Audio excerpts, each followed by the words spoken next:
পীড়িত করবো নাকি চোখে শস্যের ফুল দেব? তোমাকে পীড়িত করতে হবে না, তুমি চোখে শস্যের ফুল দেখো, ঠিক আছে?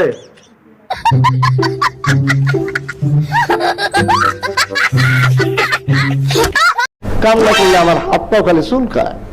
তোমার কাম না করলে তোমার হাত পা চুলকায়, ঠিক আছে? আমাদের ঘরে অনেক কিছু কাম আছে, যাও এগুলো করো গিয়ে।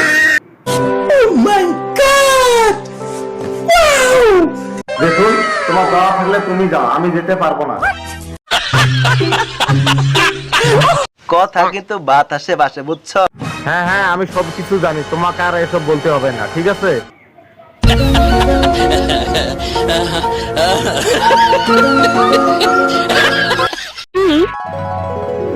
না, কিছু না।